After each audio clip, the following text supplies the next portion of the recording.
Hello, everybody. Bo Billington. So lucky to have Tina Teodorescu with me today. Tina, is that wrong?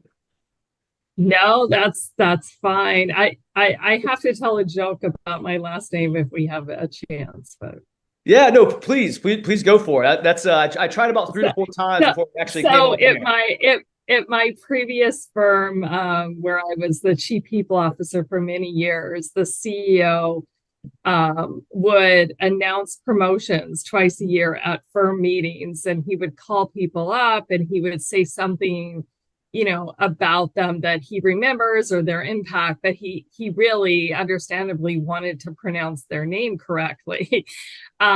So he would have me phonetically write out their name, and then we would like say it to each other so Right. he knew how to say it.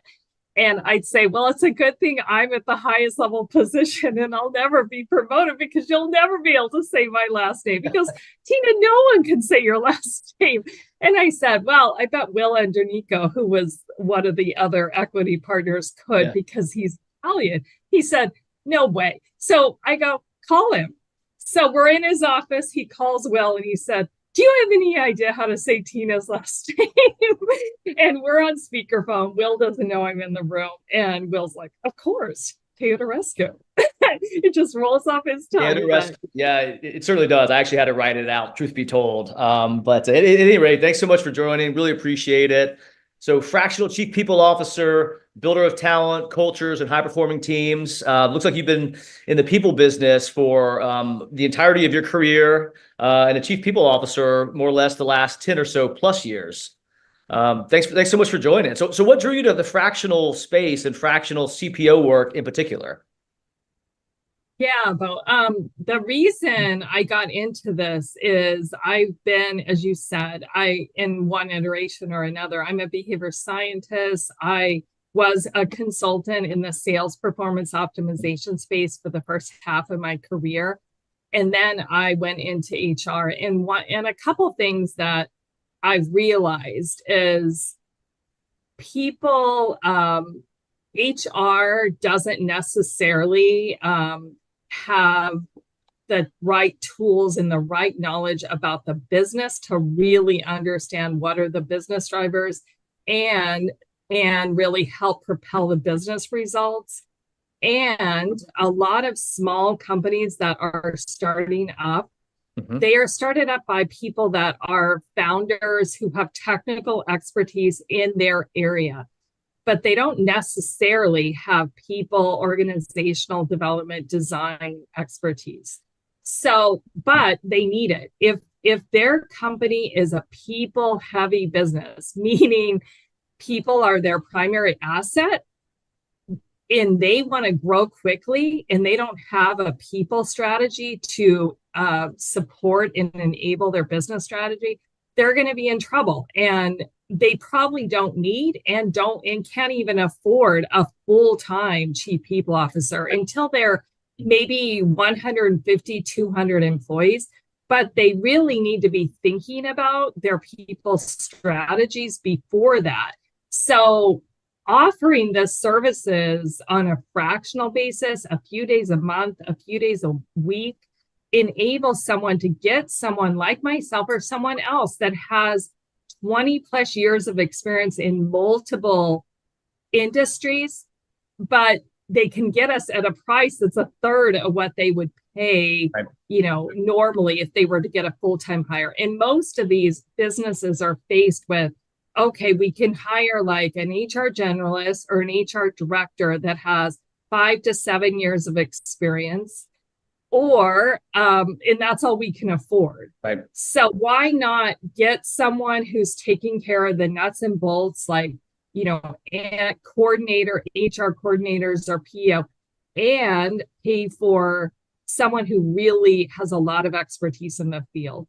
So this was my opportunity to help as many small businesses as possible with my passion, which is helping them build performance, culture, and the talent they need to meet their business goals. Yeah, no, I think that's a great opening, and the fractional model does really lend itself well for kind of not only bootstrap tech companies, but that function, right? The chief people officer function, and far too many companies still to this day think of that role as a full-time resource, or we can only get that full-time resource at some certain point of employee size. However, you could start a lot earlier now with a lot less cash due to the fractional model, which is fantastic. Yeah. And I think today's topic is super topical because when we work with a lot of Series A companies or pre-Series A, and they don't really think about the people component until they get that infusion of capital and they start hiring very, very rapidly. But generally what that leads to, at least from my vantage, is attrition. And so now all of a sudden they're trying to fill a lot of seats because they never had an infrastructure for success. So, rewinding a little bit and thinking about the bootstrap company, maybe pre-Series A, how could a company like that really inject a people first culture? Because I feel a lot of companies today say, oh, we love our people, it's people first, but you look under the hood and more often than not, it's not. Yeah. I think what you said is exactly right, that the founders get together, they love their company, they have very good intentions. They're kind of doing everything, wearing multiple hats. Very few of them probably have the people, or as we talked about, people organizational development experience. Then they get some cash and then they want to, hire, they double, triple in size in a short period of time. Right. And they haven't really, as you said, you said it exactly. They haven't really thought about, okay, we're at this size now. In 3 years, we imagine ourselves at this size. What people do we need now? In what roles? Where are we going to find them? And what people do we think, and in what roles doing what do we need in 3 years? What are our core values? And how? And it's one thing to just say what they are and put them on some wall, but Right. How do we really internalize those in our processes and our decision making? And what type of culture do we want to be building intentionally? Because a lot of organizations, as you said, they wait until they're very reactive.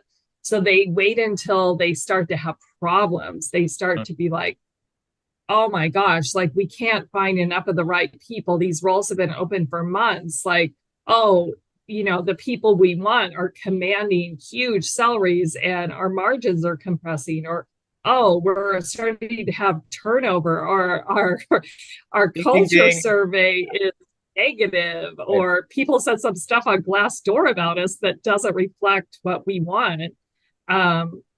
So they can either like take a very intentional approach from the beginning and say, what is our vision of where we want this to be in 3 to 5 years? And what needs to happen from a people, culture, performance point of view to get us there? Or they can wait until they're 50, 80 employees, which isn't bad. And then, they start to see some like inefficiencies or issues. Right. And then they say, okay, well, now we're going to need to like really focus on this. Sure. But either way, they probably don't need a full-time chief people officer until they're bigger. Yeah, so I think that's a good segue into the next question, but I wanted to kind of underscore that a lot of the, warning signs that we see are, they can't hire the right people, or attrition. It's very, very high, particularly in the sales side. And then when you're talking about hiring, when I first have a call with, CEO or somebody on the executive leadership team, when they've got a Series A funding round, they're hiring in sales, customer success, product, engineering. Like generally those are kind of the four in that order is how I typically see it. Depending on the company culture, sometimes maybe it's engineering first, but it's generally not, any other heads within an organization that don't directly attribute to like revenue. So it's generally not people. So I think that's a good segue into kind of a follow-up question, which, who should that first people hire be in a bootstrapped situation, right? We mentioned the option of, CPO on maybe a fractional basis, I see a lot of companies that have, a kind of a manager level HR person that does everything. And that person generally gets promoted to the director role, sometimes out of their depth, sometimes not. But what could be a good rule of thumb for a company that is, growing, does have a capital injection, but also truly does have a people first mentality? Who should that first hire be? As we talked about, after they've taken care of people are being paid on a regular basis, their benefits are competitive and reliable, and they're in compliance with state laws, then as you said, I think the next best hire, full-time hire, is an HR generalist who is someone who's worked in small companies and can kind of be jack of all trades, can answer questions, can onboard people, can, handle policies, that kind of stuff. But that person is operational, they're tactical, they're taking care of the day to day, they're keeping the lights on. They're not thinking ahead like, okay, what is our culture and what is our employment value proposition, and what, should we really be having these people do this? Does this make sense? And how are we going to, what are our key metrics in HR that we're going to be reporting? They're not thinking about that. I mean, I have got as Chief People Officer in so many roles, and it was so tactical. Right.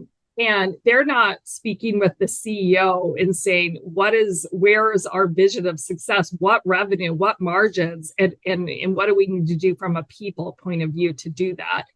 The next hire is a recruiter. I mean, if you're really bootstrapped and you're not hiring like crazy and you're, low on cash, absolutely, use external recruiters. But that becomes very expensive. If you start ramping up and hiring a lot of people, the second one would be the recruiter. And then also, I said, on top of it, people have an HR generalist, they're taking care of the day-to-day, and they have a recruiter. And then they have a fractional strategic talent person like myself or someone else to really be talking to the leadership team and helping them think through, what's our future, and then go backwards from there. What revenue do we need to have in 3 years? What margins? What's our head count? What are the areas of the business do we need to invest in? And then what people with what skills and what roles, where are we going to find them?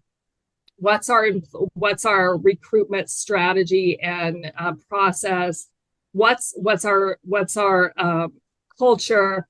What, those kind of things. What does good look like, and how do we embed that into our hiring and our incentives? Right. What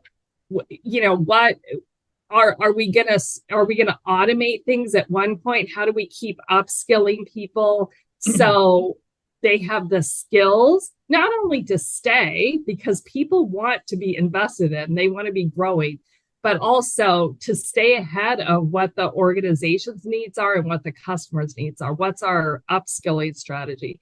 So all those things that have to do with attracting, retaining, developing talent that is going to enable your business strategy. No, so I really like that strategy, and I'll draw a parallel. We see this a lot in the finance world as well, where we'll drop in like maybe a controller to help with the tactical, the day-to-day operations. And then a CFO will be involved on a strategic basis to help with like, hey, what are we doing the next 1, 3, 5 years as a business? And I think that's applicable as well on the Chief People Officer side of the house, where you can have, your HR generalist essentially running the people function on the day-to-day, but have a CPO that literally has a seat at the table with the executive leadership team that's helping to ensure that the people are set up in the right positions, but strategically over the next 1, 3, 5 years as you go to get a Series A or maybe a Series B or Series C. So I think that's a really interesting use case.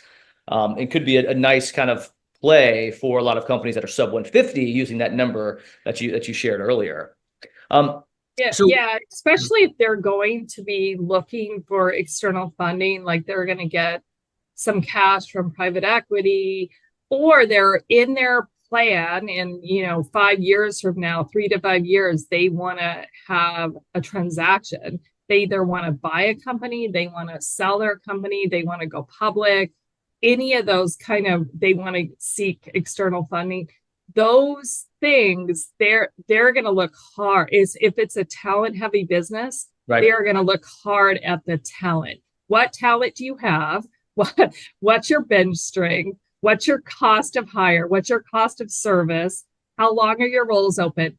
And if they don't have answers to that, they're not gonna be set up for success. And that's the type of thing that a fractional Sure. person can help with. I think that's a great lead into a follow-up question is, how can a company with small budget create a people first culture and actually create one? Again, as I mentioned on the outset of the call, most companies now, a differentiator is, well, we actually care about our people, but a lot really don't. So what's some, tidbits for the technologist, founder out there, the product founder out there that maybe doesn't have people top of mind when they're building this company? It's about the product versus the people. What are some basic blocking and tackling that they can do to kind of create that people first culture?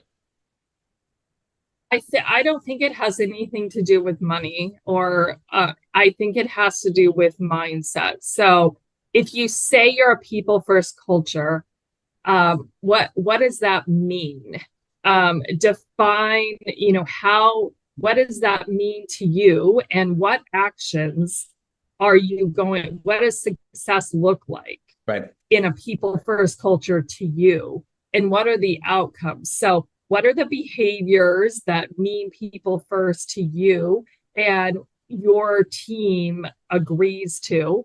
And then what does that actually look like when it's actionable? So what is an example? A lot of people say transparency or integrity, or so what does that mean? Do you tell people, who do you open all roles to all people? Do you involve all people in critical decisions that affect them?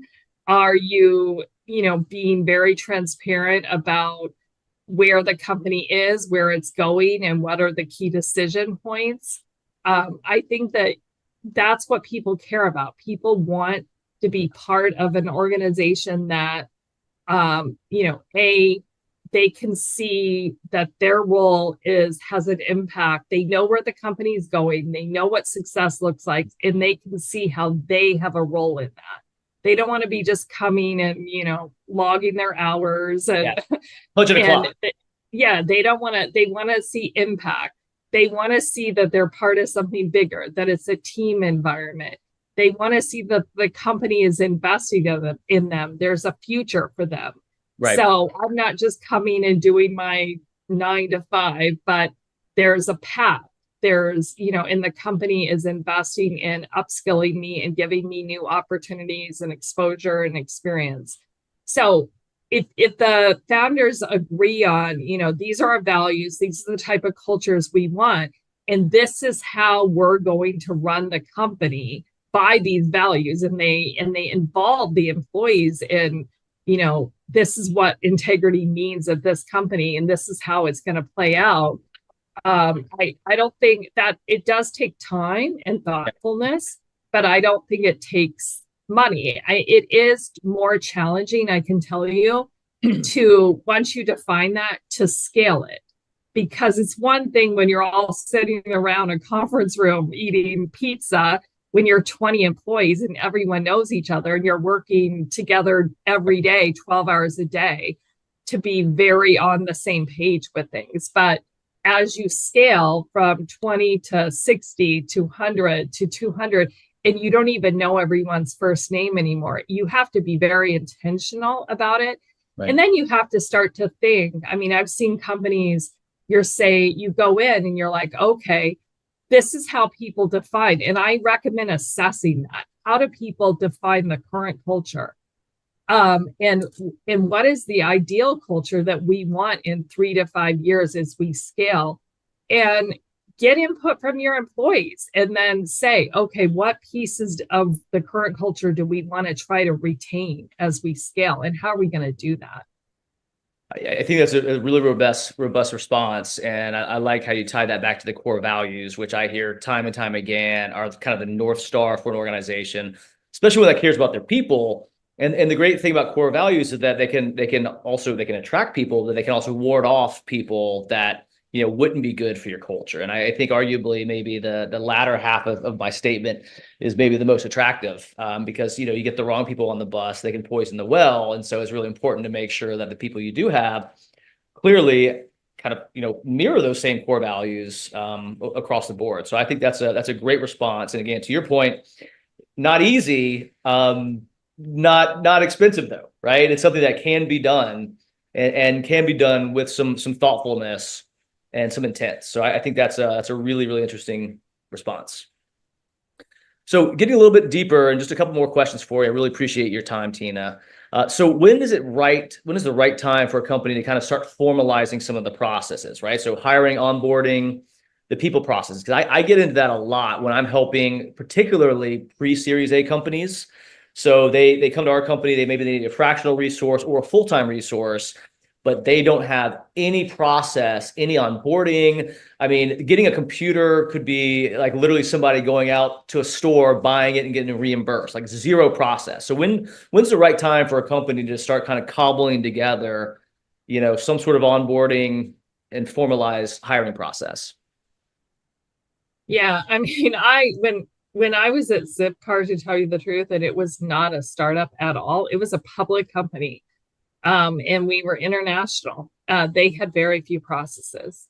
And the reason is, and they hired me to put in some processes because they realized, so companies, they want to avoid putting too much process too early because it just can create bureaucracy. It can tamper down creativity. People get really frustrated that, the idea generation and free flow of creativity but if you reach a point where it's a drag on your efficiency because things are just like, to get the simplest things done is a major operation, or you're reinventing the wheel, like, on a weekly basis to figure this out because everyone's doing it a different way. When it starts to become like the cost of basic processes is more than it would be, then you really have to start to think about it. But I think it's important that it doesn't come from HR. The leadership team needs to buy into that, because if HR is like coming up with these complicated processes, and then they're the police, kind of enforcing people to follow these processes, and people are doing it just to comply and check the box off, but they don't really understand the why. Why are we doing this? Why is Tina annoying me with another email about this? That's what creates this kind of feelings about HR that aren't great. Is HR is annoying. They're the police, they're compliance. The leadership team, HR needs to be part of the leadership team. And as a business, it needs to be a business decision. It is slowing us down. It is taking 3 weeks to hire someone, and this isn't efficient. And we're taking the time of our best people. It isn't their highest and best use. It is a business imperative to invest in these processes and the systems, or it's a risk because we're risking being out of compliance, and we don't want to put the company at risk. So they have to define the why and what's in when for them. And then that message needs to come from leadership and managers. Like, yeah, this is important because of this. And this is how this is going to help the team, the firm, or the organization, and you. So going back to the core values and transparency and all that, which is interesting. And it's funny, I've been in that situation as well, where, the unintended consequence of HR getting involved is that over rotation, where all of a sudden you're like, oh my gosh, like I've got to do so much training, and like there's so much red tape to get through for me just to do my job. And I think that's the beauty of, having an engaged chief people officer as well, to ensure that you're creating efficiencies, but you're not getting to the point where you're creating hindrance for work. And I feel like a lot of companies start out with good intentions, but end up on this side where it actually makes it hard just to do your job. But to your point, there does need to be some structure in place. Otherwise, if onboarding is not smooth, I mean, I've seen, read, and heard and know people that have quit within 90 days because the onboarding process was just atrocious, and that is a big problem. That, well, you're exactly right. People, there's a lot of statistics that people make a decision if they're going to stay for the long term within the first 45 days. 45. So if Wow. if your onboarding, if your selection process is not really tight, and aligned with where the organizational goals are, the values, and where we need to be taking the company, what type of people with what skills and what roles, and your onboarding is not tight, Right. then that is a huge opportunity loss for a company. First of all, it costs a company 1 to 3 times the salary turnover. So if you hire the wrong person and they leave within a year, that is so expensive for the company. And then if they're not onboarded and they're not set up for success, not only are they not going to be engaged, because people come to a new job super pumped up. They're excited. They're like, I'm so excited to contribute. And then it's just like deflating if they don't, if the manager's not there to help them, doesn't act excited for them to be there, isn't training them, being willing to spend some time with them. If the paperwork is annoying and they can't get a computer until like the second week, and that's time and money. You can translate that into the bottom line.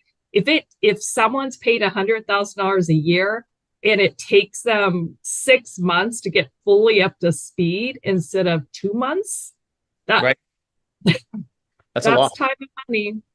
Yeah, and I mean, this is probably a topic for another day, but I'm a big believer that starts within kind of the hiring process. So like the candidate experience, if that's not buttoned up and tight, right, prior to even being hired and offering the job, I'd be very confident that somebody who takes a job reluctantly with a poor candidate experience, day one they start and the onboarding experience is poor, they're going to be in that camp that leaves in 45 days, or at least makes up the mind, hey, this is not the place for me.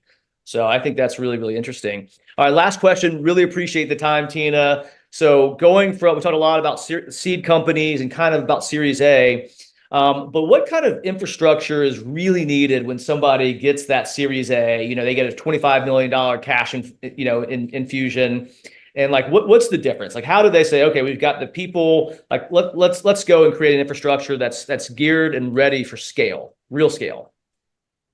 Yeah. They need to, besides coming up with, what type of culture we're building, that's when they need to start thinking about, okay, we have everything in spreadsheets now, and I'm not exaggerating. I've seen that. What systems, what policies, what compliance, what HR team do we need to build from now until 2 years from now to support our growth?